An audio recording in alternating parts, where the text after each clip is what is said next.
오늘 본문은 교회와 사단 간에 일어나는 전쟁에 대하여 말씀하고 있습니다. 특별히 이 12장부터 사도 요한이 표징을 보게 되는데, 이 표징은 하나님의 통치가 실현되어져 가는 과정 가운데 교회와 또 세상 가운데 일어나는 일들에 대한 말씀입니다. 그래서 우리에게 상당히 중요한 시사점이 있고, 또 우리의 삶과 신앙, 또 교회를 어떻게 세워가야 하는지를 이 말씀을 통해서 볼 수 있습니다. 일곱째 나팔이 울린 후에 하나님의 성전이 열리고 하나님의 통치가 선포된 후에 요한은 큰 표징을 보게 됩니다. 첫 번째 이 표징은 여자와 용의 전쟁으로 먼저 여자에 대하여 묘사를 하는데, 여자는 태양을 옷 입고 발 아래는 달이 있고 머리에는 12별의 관을 썼다라고 이야기합니다. 성경에서 태양은 빛의 근원으로서 빛이신 하나님을 상징합니다. 이 태양을 옷 입었다라는 것은 하나님의 위엄, 하나님의 권위를 덧입었다라는 것입니다. 그리고 발 아래에 달이 있다라는 것은 통치권을 상징합니다. 그리고 12별은 이스라엘 12지파 곧 하나님의 백성을 가리킵니다. 이 여자는 해산하는 고통으로 인하여 부르짖었다라고 이야기합니다. 구약 성경에서 해산하는 고통 속에 있는 여인은 바로 이스라엘 백성들을 상징합니다. 이사야서 26장 17절에서 여호와여 잉태한 여인이 산기가 임박하여 산골을 겪으며 부르짖음 같이 우리가 주 앞에서 그와 같으니이다 라고 이야기합니다. 즉 이 여자는 하나님의 위엄과 하나님의 통치권을 가지고 해산하는 고통과 같이 메시아의 재림을 기다리며 부르짖는 하나님의 백성, 오늘날 교회를 가리킵니다. 사랑하는 성도 여러분, 이것이 바로 오늘날 교회의 정체성이요 그리고 역할이기도 합니다. 교회는 하나님의 대리자로서 하나님의 그 권위와 능력으로 하나님의 통치를 실현합니다. 그리고 예수 그리스도의 재림을 기다리며 고난과 핍박 속에서도 절망하지 않고 부르짖는, 기도하는 바로 그 교회라는 사실입니다. 즉 교회는 하나님의 통치를 실현하며 예수 그리스도의 재림을 기다리며 부르짖는 곳, 그것이 바로 교회라는 것이. 그저 우리가 모여서 예배하는 것, 그것도 하나님의 통치권의 일부죠. 왜? 우리가 예배하는 것은 이방 종교 또 우상을 예배하는 것과 같이 그저 그들을 숭상하는 것이 아닙니다. 우리는 하나님이 이 땅의 주관자이심을 인정하고 그리고 내 삶을 하나님께 온전히 맡겨드리는 것, 그것이 예배이지요. 뿐만 아니라 우리의 삶 속에서도, 우리가 일상을 살아내는 가정과 세상 속에서도 그 하나님의 통치, 곧 하나님의 질서를 실현하는 자가 되어야 한다는 사실이에요. 누누이 강조하지만 우리의 신앙은 교회 안에서만 존재하는 게 아닙니다. 열심히 예배 드리고 교회에서 하는 일 열심히 참여하면 그러면 하나님의 자녀로서 우리의 사명을 다 하는 것이 아니라는 것이에요. 우리의 삶에서도, 즉 내가 살아내는 주일 외에 6일간의 그 삶 속에서도 하나님의 통치를 우리는 실현하는 자가 되어야 한다는 사실입니다. 그리고 그 하나님의 통치를 실현하지만 우리의 힘으로, 우리의 능력으로 하는 것이 아니라 오직 예수 그리스도, 그분이 이 땅에 오셔야만 그 통치가 완전히 실현되어짐을 확신해서 예수님의 재림을 대망하고 또 고난과 핍박 속에서도 절망하지 않고 주님의 재림과 또 하나님의 통치가 실현되기를 기도하는 그들, 기도하는 집단, 기도하는 모임, 그것이 바로 교회라는 것이. 이어서 한 붉은 큰 용이 등장합니다. 머리가 7이요 뿔이 10이고 그 꼬리가 하늘의 별 3분의 1을 땅에 던지우며 여인이 해산하면 그 아이를 삼키고자 한다고 합니다. 고대시대 용은 악한 세력을 상징했습니다. 그리고 오늘 본문 9절은 직접적으로 이 한 큰 붉은 용을 옛뱀 곧 마귀라고도 하는 사단이라고 이야기합니다. 마귀는 사단의 헬라어입니다. 마귀와 사탄은 동일한 표현입니다. 요즘 젊은이들이 게임을 많이 하는 디아블로라는 말이 마귀라는 말입니다. 즉, 이 마귀와 사단은 같은 존재이죠.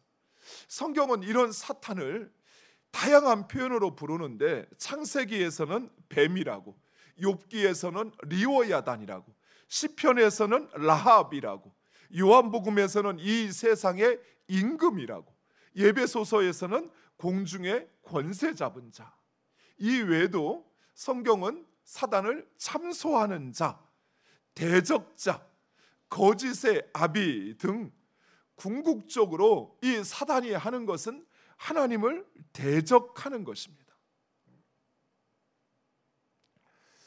그리고 이 붉은색은 피를 상징하는 것이죠. 곧 죽음을 의미하는 것입니다. 사단이 궁극적으로 행하는 결말은 죽음입니다.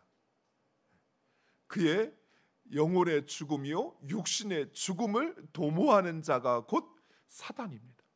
사단은 우리를 돕는 것처럼 또 때로는 광명한 천사처럼 우리에게 찾아오지만, 그러나 사단이 하는 일의 최종적인 결말은 죽음이라는 사실이에요.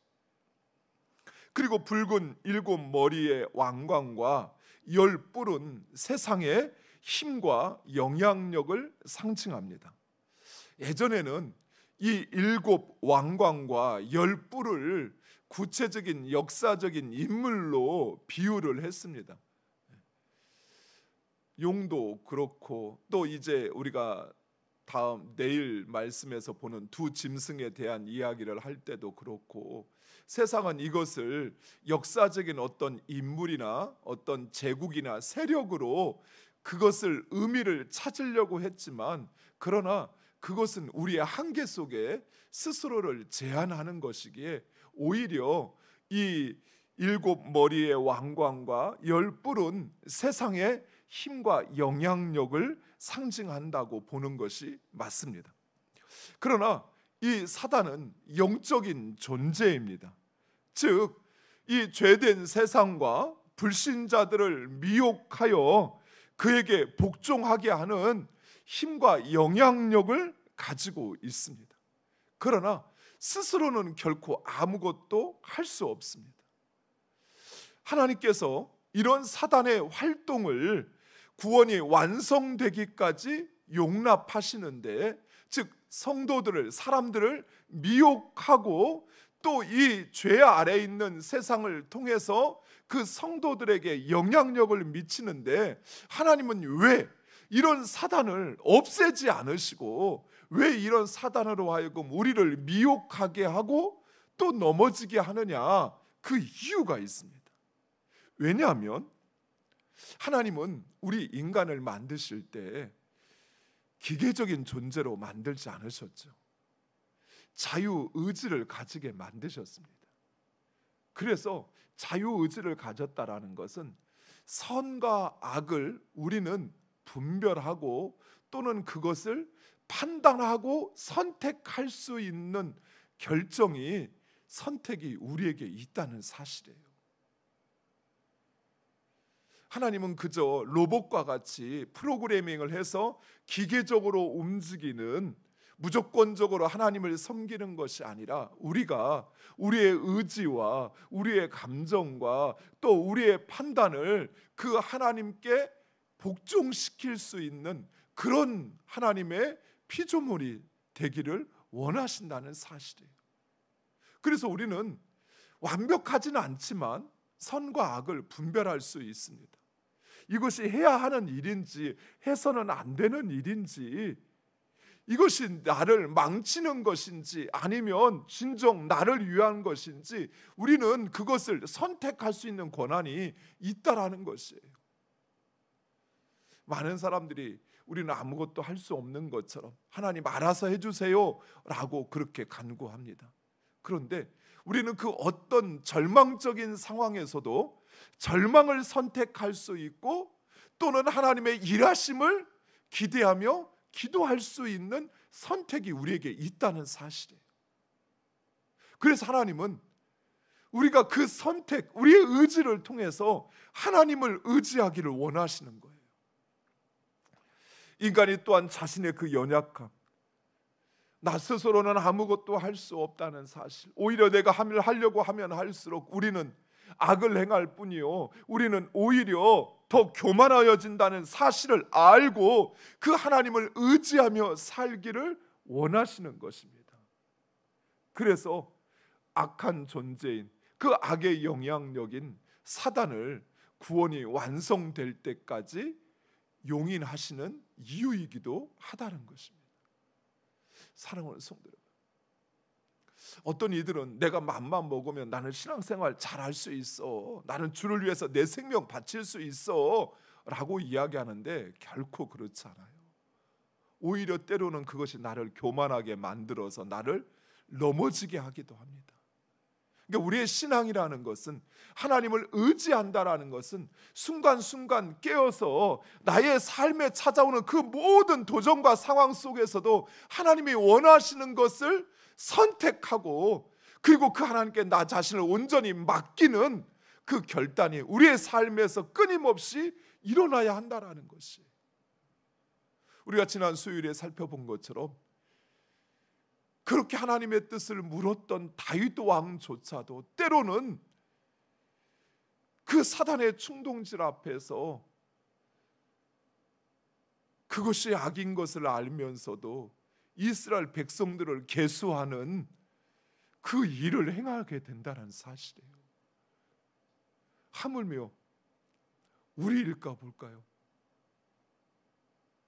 사랑하는 성도 여러분, 그런데 하나님은 우리가 그 자신의 의지를 하나님께 복종하고 그 하나님의 뜻을 선택하여 살아가는 그런 우리를 기대하시는 거예요. 그래서 때로는 우리의 삶에 고난도 찾아오고 사단의 미혹도 찾아오고 또 우리의 삶에 그런 도전들이 끊임없이 온다라는 사실입니다. 그러나 이런 사단의 권한은 어디까지나 한시적이고 제한되어 있다는 사실이에요. 그럼에도 이 용은 그 꼬리로 하늘의 별 3분의 1을 땅에 던지운다라는 이 말은, 하늘의 별이라는 것은 곧 하나님의 백성을 상징합니다. 그런데 그들을 미혹하여 하늘에서 땅으로 떨어뜨린다라는 이야기. 이게 무슨 말이냐면, 하나님의 백성들을 미혹하여 하나님으로부터 멀어지게 한다라는 것이, 그 영향력이, 그 힘이 얼마나 강한지 하나님의 백성들이 때로는 하나님으로부터 멀어지게 되는 일들이 벌어지기도 한다는 것입니다. 심지어 이 붉은 용은 여자가 낳은 아이를 삼키려고 한다라고 이야기하죠. 여자가 낳은 아이가 누구입니까? 장차 철창으로 만국을 다스릴 자, 곧 예수 그리스도를 가리킵니다. 실제로 사단은 예수님을 대적하고 죽이려고 했죠.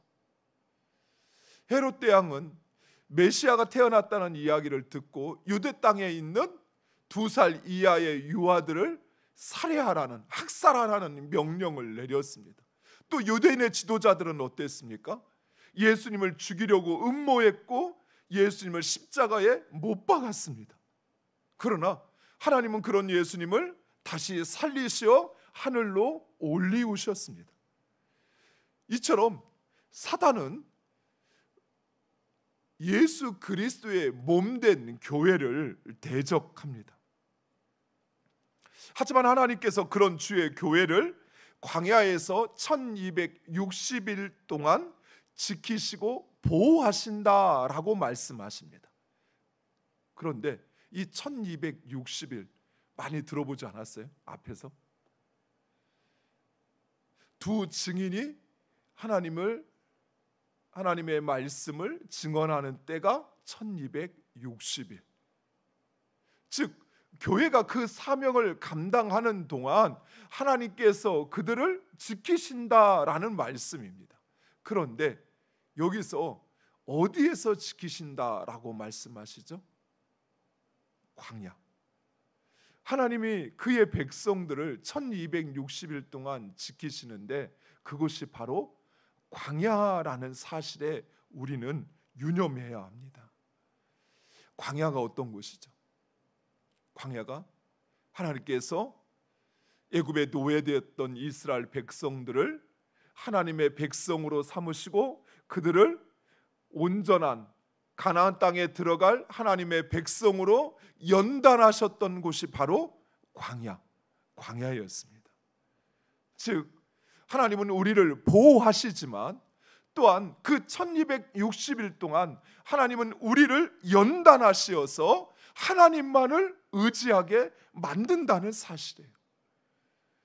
사랑하는 성도 여러분, 교회가 세상에 존재하는 이유는 하나님의 통치를 실현하는 것이기도 하지만 또한 우리가 마치 광야길을 지나는 이스라엘 백성들처럼 이 땅에서의 그 삶을 통하여 하나님의 백성으로 온전하여지는 시기가 바로 교회가 이 세상에 머무는 기간이라는 사실이에요. 그저 왔다 갔다 하는 게 교회가 아니에요. 교회는 내가 하나님의 자녀로 하나님의 나라 가나안 땅에 들어갈 이스라엘 백성들로 온전해지는 것처럼 하나님의 나라에 들어갈 하나님의 백성으로 온전해지는 곳, 그곳이 바로 교회라는 것입니다. 교회 오면 즐겁고 평안해야 되는데 왜 이렇게 교회가 힘들어? 당연한 것이에요. 왜요? 교회는 광야니까요. 광야를 통해서 내가 하나님의 백성으로 더 다듬어지고 온전해져야겠죠. 여호수아와 갈렙과 같이 그 하나님 말씀 붙잡고 그 말씀에 내 생명을 걸 수 있는 곳, 그곳으로 나를 훈련시키는 곳이 교회에 있는 것이에요. 그런데 우리는 이 교회에서 천국을 누리려고 해요. 맛보는 게 아니라 누리려고 해요. 그래서 교회에서 상처받았으니까 나 교회 떠난다고 이야기해요. 이스라엘 백성들이 광야에 나와서 하나님께 원망하면서 뭐라고 이야기하죠? 나 여기서 이렇게 굶겨 죽일 거면서 왜 우리를 애굽 땅에 잘 살고 있는데 내버려 두지 왜 이곳으로 데려왔느냐고 불평하죠. 우리도 마찬가지. 우리가 때로는 불평할 때, 원망할 때 이 이스라엘 백성들이 했던 이야기를 하고 있으면서도 자신이 뭘 하는지를 몰라요. 왜요? 내가 지금 교회에서 무엇을 해야 되는지를 모르니까 그래요. 우리가 교회에 머무는 것은 그 하나님의 나라 백성으로 온전해지는 과정입니다. 지금 연단받고 있는 거예요.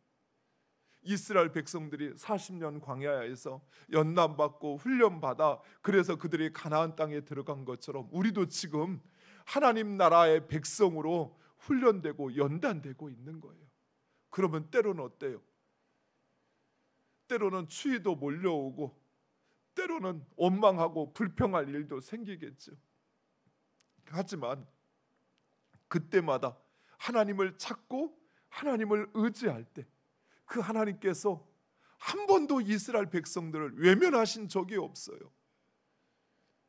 물 달라 하면 물을 주셨고 먹을 것 달라 하면 먹을 것 주셨고 춥다고 하면 더위로 지켜주셨고 덥다고 하면 또 시원하게 구름으로 막아주셨고. 사랑하는 성도 여러분, 내 입에서 불평과 원망이 나온다라는 것은 지금 내가 훈련받지 않겠다라는 거예요. 내 입에서 나와야 할 것은 그 하나님을 찾고 하나님을 의지하는 것입니다.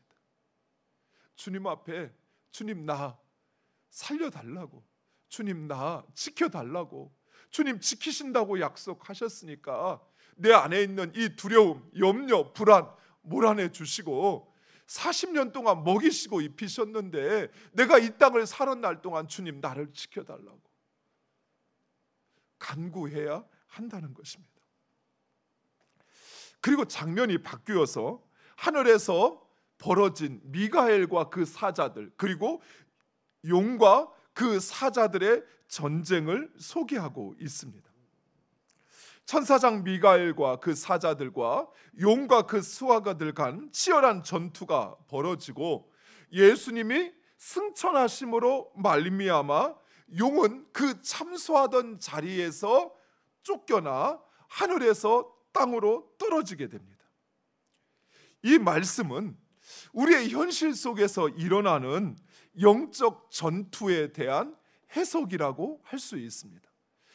다시 하늘에서의 전쟁을 소개하지만 그 전쟁을 소개한 후에 다시 땅으로 떨어진 이 용이 교회와 성도들을 핍박하는 말씀으로 이어지고 있습니다. 즉 용이 왜 하나님의 백성들을 핍박하고 도전하는지를 설명하고 있는 것입니다. 또한 사단은 성도들을 핍박하고 도전하지만 그 사단을 이길 수 있는 것은 오직 어린 양의 피와 증언의 말씀이다라고 이야기하고 있습니다. 그렇습니다. 어린 양의 피, 곧 예수 그리스도. 우리가 우리의 삶에 찾아오는 도전을 이길 수 있는 것은 곧 예수 그리스도, 그분밖에 없어요.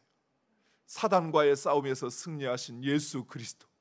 우리는 오직 예수 그리스도를 찾고 예수 그리스도를 의지하고 예수 그리스도를 나의 무기로 삼으면 사단에서 승리하게 된다는 사실입니다. 또한 증언의 말씀으로 이겼다라고 이야기합니다. 그렇습니다. 증언된 말씀. 증언된 말씀은 뭘까요? 그냥 말씀으로 이겼다고 하지 증언된 말씀으로 이겼다고 해요. 증언된 말씀이란 말씀으로 하나님을 증거하고 나타냈다라는 것이죠. 말씀은 하나님의 말씀입니다. 말씀은 하나님의 약속입니다. 우리가 그것에 순종하고 그것을 믿을 때 하나님께서 우리를 통하여 영광 받으시고 나타나시는 것처럼 증언된 말씀이란 말씀에 순종하는 것을 이야기해요. 사랑하는 성도 여러분, 하나님 말씀에 순종할 때 우리는 반드시 이기게 되는 줄 믿으시기 바랍니다. 하늘에서 쫓겨난 용은 여자 곧 교회를 핍박합니다. 그러나 하나님께서 보내신 큰 독수리가 두 날개로 받아 광야의 피난처로 인도한다라고 이야기합니다. 하지만 사단은 포기하지 않고 계속해서 물을 통하여 여자를 떠내려가게 하려 한다라고 이야기합니다. 물은 사단의 집요한 박해와 유혹을 의미합니다. 예수 그리스도께서 사단을 이기셨습니다. 하지만 예수님께서 승천하신 이후에 사단은 끊임없이 세워진 교회를 도전하지요. 어떻게? 속임수와 거짓 가르침과 거짓 교사들을 통해 성도들을 미혹하는 것입니다. 그런데 그렇게 물로 삼키려고 하는데 땅이 물을 삼켜 성도들을 지켜주었다라고 말합니다. 즉 하나님은 교회를 지키시는데 그 어떤 도전에서도 교회를 지키십니다. 사랑하는 성도 여러분, 이처럼 우리가 믿음으로 살려고 하면 할수록 마치 우리의 삶에 급류가 몰아치듯 이번에 비로 인해서 갑자기 생각하지도 않았던 뚝이 터지면서 어느 날 갑자기 내 집이 물에 잠기고 내 삶의 터전이 물로 덮여버리는 것처럼 이렇게 세상의 도전과 유혹이 우리의 삶을 덮치고 우리를 두렵게 합니다. 그러나 사랑하는 성도 여러분, 땅이 여자를 돕듯이 하나님은 우리가 상상하지 못할 그 방법으로 우리를 지키시고 우리의 문제를 해결하시는 하나님이심을 믿으시기 바랍니다. 때로는 우리의 모든 것이 송두리째 망가진 것처럼 생각될 수 있어요. 그런 불안과 두려움이 우리의 삶에 실제적으로 찾아올 수 있습니다. 그러나 하나님은 그 어느 곳에서도 우리를 지키시는 하나님이심을 믿으시기 바랍니다. 예수님은 제자들에게 이렇게 말씀하셨습니다. 누구든지 제 목숨을 구하고자 하면 잃을 것이요, 누구든지 나를 위하여 제 목숨을 잃으면 찾으리라 라고 말씀하셨습니다. 사랑하는 성도 여러분, 환난과 어려움이 찾아올 때 너무나도 힘들고 괴롭지만, 그러나 우리가 주를 위하여 나의 생명을 아끼지 않고 기꺼이 그 죽음을 작정하고 헌신하고 충성하면, 그러면 하나님은 우리를 지키십니다.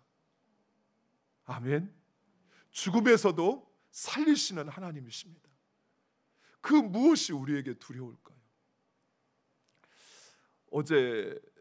그제 밤부터 어제 낮 시간까지 정말 하늘이 계속 어둡고 비만 내리는 것이 아니라 번개와 천둥이 치는 모습을 보면서 정말 우리가 11장 마지막에서 봤던 것처럼 하나님의 세상에 임재하는 것과 함께 번개와 천둥과 우레와 우박이 내렸다라는 그 말씀이 다시 한번 생각이 나더라고요.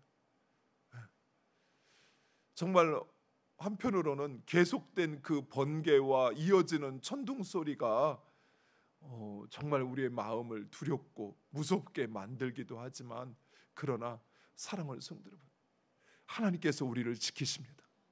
사단은 우리를 유혹하고 미혹하여 또 세상의 그 영향력으로 우리를 죽이려 할 수 있습니다. 아니, 죽일 수도 있습니다. 그러나 하나님은 그런 우리를 다시 살리십니다.